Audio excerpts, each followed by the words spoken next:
அனைவருக்கும் வணக்கம்.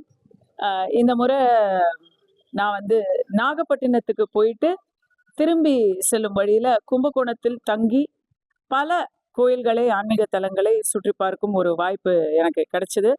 எப்பவும் போல என்னுடைய சகோதரர் ஜார்ஜ் அவர்கள் என் கூட இந்த நிகழ்ச்சியை ஏற்பாடு பண்ணியிருந்தாரு. இன்னைக்கு கும்பகோணத்துல எப்பவுமே எனக்கு வந்து கும்பகோணம் வந்து என்னுடைய அண்ணன் வீடு இல்லையா? நான் எப்பவுமே ரொம்ப சந்தோஷத்தோட இங்க வர்ற ஆளு. ரக்ஷா பந்தனுக்கு ஒரு சில நாட்களே இருக்கிற நேரத்துல இங்க வந்திருக்கிறேன். அதனால கையில கட்டுற ராக்கியை விட நேர்ல பகிர்ற அன்பு தான் அதிகம்னு நினைக்கிற ஆளு. உங்க எல்லாரையுமே நான் சகோதரரா நினைச்சு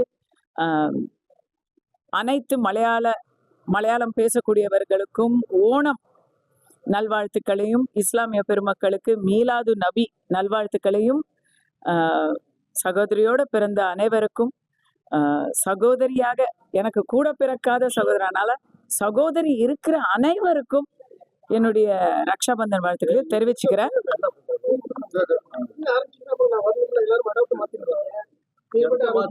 நான் பேசட்டுமா, நீங்க பேசுறீங்களா?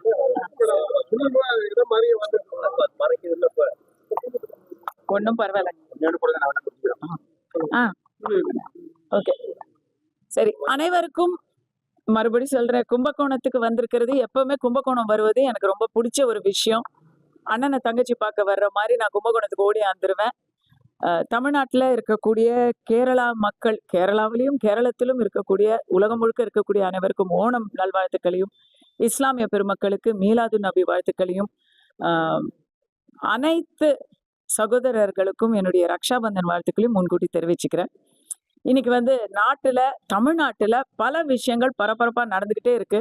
இன்னும் சொல்ல போனா ரெகுலரான சீரியல் டிஆர்பியை விட சட்டசபை டிஆர்பி வந்து ரொம்ப ஹை ஆயிடுச்சுன்னு செய்தி தொலைக்காட்சிகள்லாம் ரொம்ப சந்தோஷப்படுறாங்க.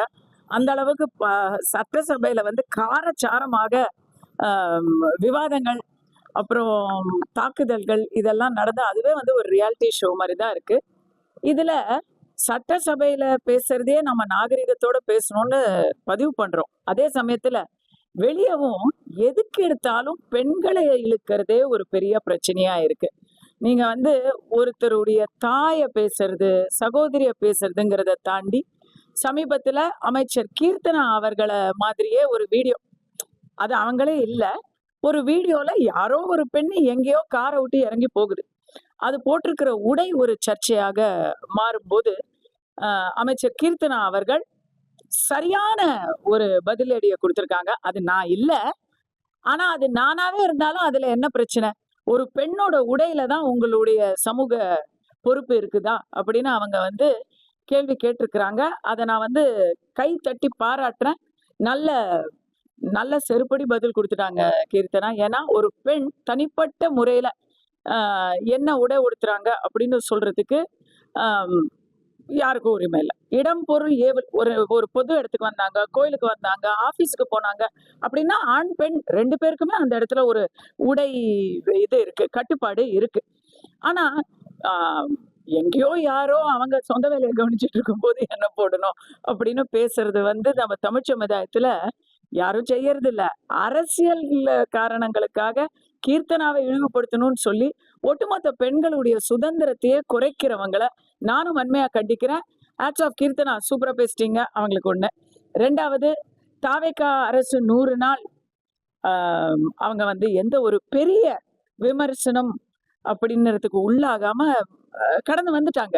இன்னும் சொல்ல போனா தாவேகா அரசுக்கு தமிழக மக்கள் எல்லாருமே மிக பொறுமையையும் நம்பிக்கையும் வச்சு காத்துக்கிட்டு இருக்கிறாங்க. அவங்க என்ன தவறு செஞ்சா கூட, இல்ல என்ன டிலே ஆனா கூட இருக்கட்டும், அவருக்கு சொன்ன உறுதிமொழிகள் எல்லாம் மெதுவா செய்யட்டுங்க, என்ன இப்போ கொஞ்சம் வெயிட் பண்ணி பார்க்கலாம் அப்படிங்கிற ஃபீலிங்ல தான் இருக்காங்க. அதுக்காக பாலியல் பிரச்சனைகளையும் போதை கலாச்சாரத்தையும் இன்னும் எவ்வளவு நாளுக்கு நம்ம வந்து காத்துட்டு இருக்கணும் அப்படிங்கிறது ஒரு பக்கம் இருக்கு. அதெல்லாம் வந்து ப்ரையாரிட்டியா இவங்க வந்து தே ஹாவ் டு டேக் ஸ்டெப்ஸ். அவங்க உண்மைதான், போன ஆட்சியில வந்த பிரச்சனை தான். ஆனா போன ஆட்சியில வந்த பிரச்சனைங்கிறதுனாலதான் நாங்க டாக்டர் மாதிரி வேற டாக்டர் கிட்ட வந்திருக்கோம். இந்த டாக்டரும் மருந்து கொடுக்காம அந்த டாக்டர் தான் உனக்கு சரியா மருந்து கொடுக்கலான்னு பேசுறது வந்து சரி கிடையாது. ஆயிடுச்சு 6 மாசம் ஆயிடுச்சு, 100 நாள் ஆயிடுச்சு, சாரி 3 மாசம் ஆயிடுச்சு, 100 நாள் ஆயிடுச்சு. They have to do. அதுக்கு சில விமர்சனங்களை நம்ம வைக்க வேண்டிய கடமையில இருக்கிறோம். முதல் விமர்சனம், இன்று பரந்தூர் இல்லை என்று முதலமைச்சர் அறிவித்திருக்கிறார் அதிகாரப்பூர்வமாக. இதை தமிழ்நாட்டுக்கு கிடைத்த மிகப்பெரிய பின்னடைவா நான் பார்க்கிறேன். ஏறக்குறைய அதாவது திமுக காரங்க செஞ்சாங்க அப்படிங்கிறதுக்காக ஒரு தமிழ்நாட்டுக்கு தேவையான திட்டத்தை நீங்க அந்த ஒரே காரணத்துக்காக நீங்க மாத்துறீங்க அப்படின்னா அது ரொம்ப பயங்கரம். உண்மைதான், விளைநிலங்கள் பிரச்சனை தான் ஆகுது, எல்லாத்தையும் நான் ஒத்துக்கிறேன். அதற்கான தீர்வை தான் நம்ம பார்க்கணுமே தவிர, ஏற்கனவே 90% நிலத்தை கையகப்படுத்தி பேமெண்ட்லாம் பண்ணிட்டாங்க. பரந்தூர் வருதுன்றதுக்கு சென்ட்ரல் கவர்மெண்ட்ல இருந்து கிளியரன்ஸ் வந்துருச்சு. இது ஸ்டேட் கவர்மெண்ட் ஸ்கீம் கிடையாது, கம்பைன்ட் ஸ்கீம். அங்கேயும் கமிட் ஆயிடுச்சு, இங்கேயும் கமிட் ஆயிடுச்சு. இப்ப இல்லைன்னு சொன்னீங்கன்னா அது ரொம்ப அபாயம். தமிழ்நாட்டுக்கு ரொம்ப அபாயம், தமிழ்நாட்டு பொருளாதாரத்துக்கு ரொம்ப அபாயம். பார்டர்லயே சந்திரபாபு நாயுடு அவர்கள் காத்துக்கிட்டு இருக்கிறாரு. அவர்லாம் இன்னைக்கு சந்தோஷத்துல மிதந்துகிட்டு இருப்பாரு. அண்டை மாநிலத்துக்கு போகக்கூடாதுங்கிற ஒரு கவலையால நான் சொல்றேன். எப்படி பரந்தூர் அண்டமானத்துக்கு போகக்கூடாதுன்ற கவலையில சொல்றேனோ, ஏன் சத்தியமா சொல்றேன். இதுல மறுபரிசீலனை செய்ய வேண்டும். விஜய் அவர்களுக்கு கோரிக்கையா வச்சுக்கிறேன், மறுபரிசீலனை செய்யுங்கள். சேலம் விவசாயிகளுக்கு ஒரு நீதி கிடைத்தது போல பரந்தூரிலும் சுற்றுச்சூழல் மாசு இல்லாமல் என்ன செய்ய முடியுங்கிறத பார்க்கணும். இது எனக்கு அந்த அளவுக்கு தெரியலனாலும் மற்றவங்கெல்லாம் இப்ப நீங்க சொல்றத பார்த்து தமிழக மக்கள் சந்தோஷப்பட்ட அது வேற. நீங்க சொல்றத பார்த்து எதிர்கட்சிகள் சந்தோஷப்படும் போது அதுல ஒரு சந்தேகத்தை நீங்க படணும்னு நான் ஒண்ணு கேட்டுக்கிறேன். அதே போல மேகதாது அணை, அது யார் சொல்லியும் கேட்கிற மாதிரி இல்ல. அவங்க உங்க கூட்டணிக்காரங்க, உங்க அமைச்சரவையில 2 அமைச்சர் வச்சிருக்கிறீங்க. Now it is time for tough love. அந்த அமைச்சர்களுடைய வாழை புடிச்சு முறுக்கினாலே, சாரி அப்படி சொன்னா வேற மாதிரி வருது, அந்த அமைச்சர்களை நம்ம கண்ட்ரோல் பண்ணாலே, இல்ல அவங்க மூலமா மூவ் பண்ணாலே டி.கே. சிவகுமார் அவர்களுடைய நிலைப்பாடு மாறும். இதுல எந்த மாற்று கருத்தும் இல்லை. இன்னும் சொல்ல போனா இப்ப காங்கிரஸ் உங்க கூட்டணியில இருக்கு, பாராளுமன்ற எலெக்ஷனும் உங்க கூட வருவாங்கன்னு நம்ம நினைக்கிறோம். அது அந்த ரிலேஷன்ஷிப் ரப்சர் ஆகிறதுக்கு முன்னாடி காவிரி பிரச்சனையில் முக்கியமாக மேகதாது அணை பிரச்சனையை நீங்க பெருசா பேசணும். பாட்டுக்கு பாட்டு பாடி சட்டசபையில ஜாலியா இருக்கிறதெல்லாம் ஓகே, அதை நான் பாராட்டல. ஆனா அது ஓகே. நீங்க எந்த ஒரு எம்எல்ஏக்கு பேச வாய்ப்பு கிடைச்சாலும் உடனே அவங்க முதலமைச்சரை பாராட்டுறத அவங்களுடைய தலையாய கடமையா நினைக்கிறாங்க. சந்தோஷம். ஆனா கொடுத்ததெல்லாம் கொடுத்தான், அவன் யாருக்காக கொடுத்தான்? ஒருத்தனுக்காக கொடுத்தான், அவன் ஊருக்காக கொடுத்தான்னு ஒரு அம்மா பாடுனாங்க. அவங்களுக்கு இந்த தவிக அரசுக்கு தாழ்மையுடன் தெரிவிச்சுக்கிறேன். உங்களுக்கு எல்லாத்தையும் கொடுத்தது இந்த ஊர் தான். நீங்க ஊருக்காக கொடுக்கலங்க, ஊரு தாங்க உங்ககிட்ட ஆட்சியை கொடுத்துருக்கு. அதை நீங்க நினைவுல வச்சு நீங்க செயல்படணும் அப்படின்னு வேண்டி கேட்டுக்கிறேன். பரந்தூர் சொல்லியாச்சு, இதை சொல்லியாச்சு. எஸ், சொல்லுங்க.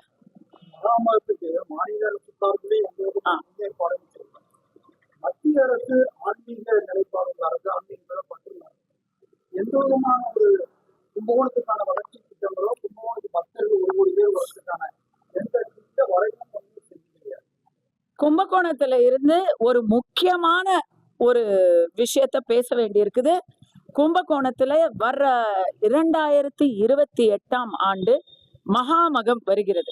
நான் உத்தரப்பிரதேசில நடந்த பிரயாகுல நடந்த கும்பமேளாவுக்கு போனேன்.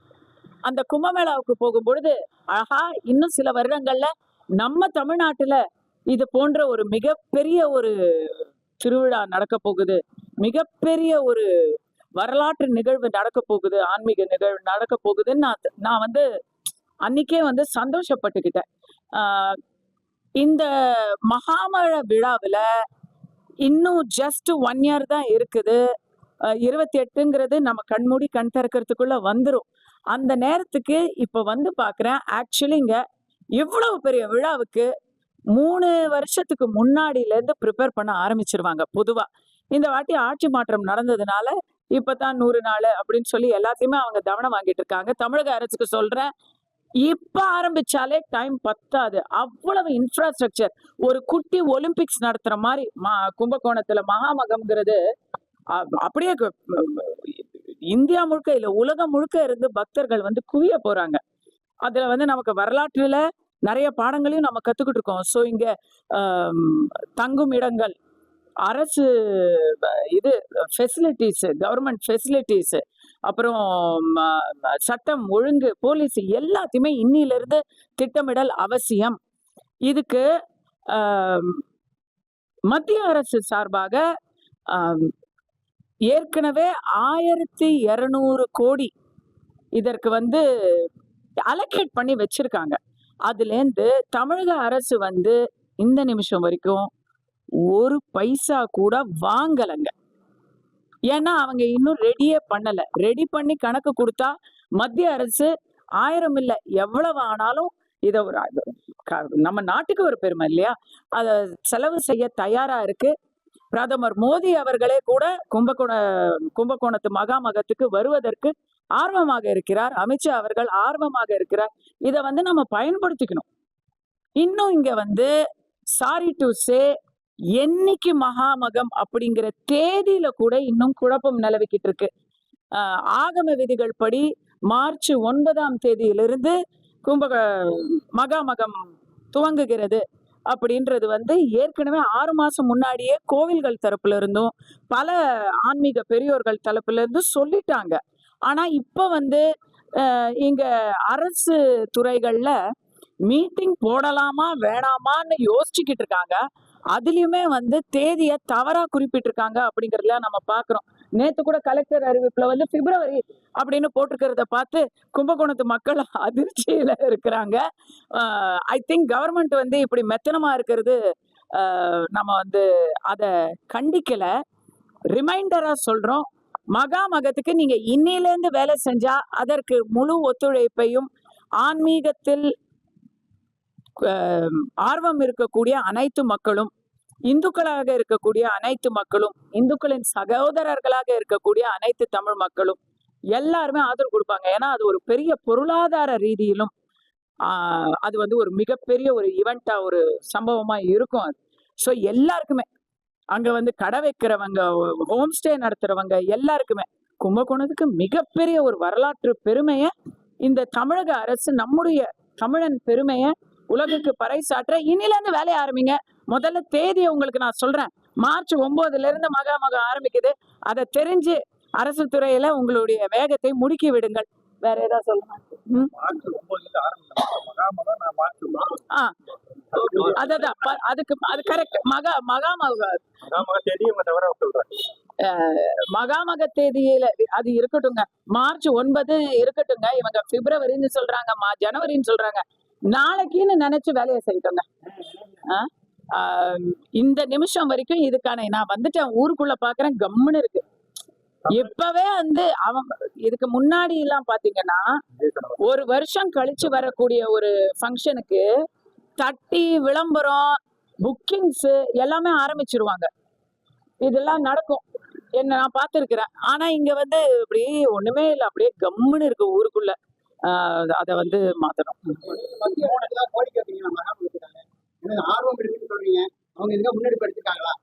ஐயா, மத்திய அரசை பொறுத்த வரைக்கும் கும்பகோணம் தமிழ்நாடுன்ற இடத்துல வருது.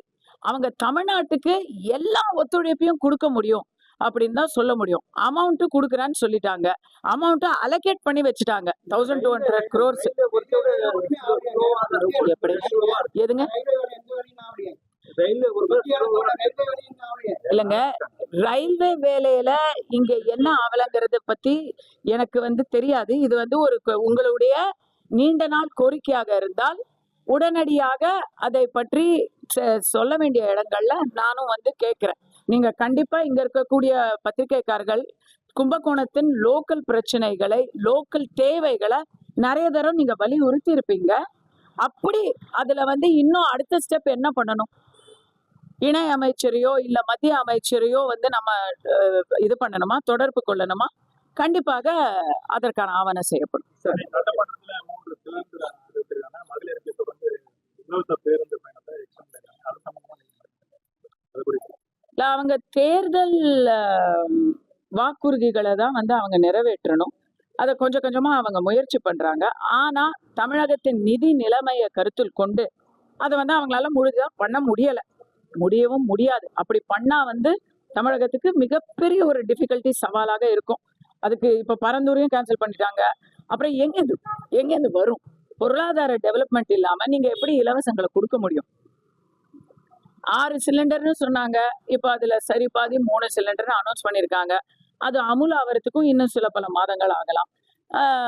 எல்லாருக்கும் இலவச பஸ்ன்னு சொன்னாங்க.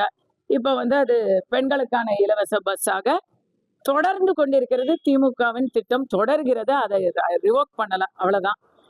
அதாவதுங்க, எம்எல்ஏக்களுக்கெல்லாம் அவன் கோடீஸ்வரனாக இருக்கக்கூடிய எம்எல்ஏக்களுக்கெல்லாம் வந்து கார் கொடுத்தே தீருவோம் அப்படின்னு அடம் பிடிக்கிறது. சில விஷயங்கள்லாம் வந்து அது என்ன முடிவு பண்ணிட்டு அதுக்கப்புறம் அதுக்கான கோரிக்கையை வைக்கிறாங்களான்னு தோணுது.